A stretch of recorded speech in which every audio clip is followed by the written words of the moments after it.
আবার আজকাল তো সব রোজার কি ইফতার কি ইফতার পার্টি বেরিয়েছে, পার্টি। ওখানে যাওয়া চলবে না, হারাম ওটা একদম। ওটা ইসলামকে মিটাবার প্ল্যান, শয়তানদের কাজ ওটা। যারা ইফতার পার্টি করে ওগুলো সব শয়তান।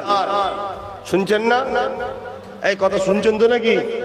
ইফতার মাহফিল করতে পারেন, ইফতার মাহফিল করতে পারেন, ইফতার পার্টি নয়। ইফতার পার্টি যারা করে ওগুলো হলো শয়তানের চেলা। আমার রোজাকে নিয়ে ওরা খেলা করে, নাটক করে, হারাম পয়সায় ইফতার দেয়। বেরোজাদার গুলো বসে বসে গপ গপ করে খায়, হারাম খোর গুলো। দেখেছেন না? ওতে যাওয়া হারাম, চলবে না। ইফতার মাহফিল করতে পারেন। ইফতার মাহফিলে আলেমরা থাকে, ইমামরা থাকে, আল্লাহর ওলিরা থাকে, রোজাদাররা থাকে। সেখানে ওয়াজ হয়, কোরআনের কথা হয়, রোজার আলোচনা, ইফতারের আলোচনা হয়, লাস্টে দোয়া হয়, কোরআন নিয়ে হয়। ঠিক না বেঠিক?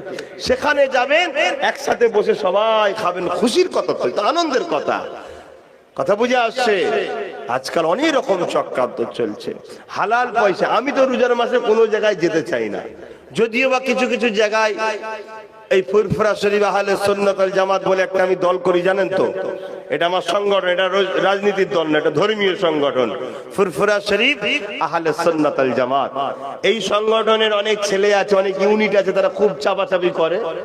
আমি বলে দিই, ভাই ইফতার কিন্তু তোদের পয়সা খাবো না। এবার তারা অনেকে কষ্ট পায়, হুজুর আমার মেন, আমি জানি তোর ভালো টাকা, আমি তোকে হারামের টাকা বলছি, কিন্তু সাবধান, সতর্ক। সারা দিন কষ্ট করে আল্লাহর খুশিতে রোজা রাখবো, আর পরের পয়সা ইফতার করবো ও না হবে।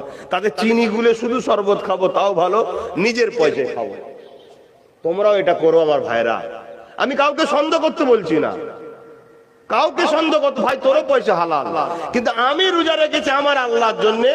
আমার আল্লাহ খুশি হয়ে আমাকে শুধু শরবত খাওয়াচ্ছে, আমি তাতেই খুশি। আমার আল্লাহ যতটুকু খাওয়াচ্ছে তাতে আমি খুশি। ঠিক না বেটি? আমার আল্লাহ আমাকে ফল খাওয়াইনি, আমার আল্লাহ আমাকে বেদানা কলা খাওয়াইনি, নানা রকম মুসাম্মি বেদানা টেদানা দেয়নি, তা আমার আল্লাহ আমাকে না খাওয়াতে খুশি যদি হয়, আমি তাতেই খুশি। কারণ এটা তো আমার নয়, এটা তো আমার আল্লাহ, তিনি তো সৃষ্টি করেছে। আমার আল্লাহ যতটুকু দিয়েছে আমার হালাল পয়সাতে, আমি অতটুকুতে ইফতার করব। কি ভাই, রাজি তো নাকি? এটা মনে রাখবেন, কেন অনেক রকম চক্রান্ত ছয়। তবে এই বছর আমি দাওয়াত দেবো, কথা বুঝে আসছে? কিছু কিছু জায়গায় সবাই যারা সংগঠনের ছেলেরা যে আলোচনা হবে বলে রমজান মাসে দাওয়াত দেবো, হুজুরের পয়সাটা একটু খাস বাবা, চিন্তা নেই, আমার বুক ফাটানো, গলা ফাটানো, চিল্লানো পয়সা বাপ, কথা একদম আমি সিকিউরিটি দিচ্ছি। আমার ওপর একটু বিশ্বাস রাখতে হবে নাকি? না ওটাও বাদ, একটু বিশ্বাস আছে তো নাকি? এটুকু তো বিশ্বাস রাখো, কারণ নবী বলেছেন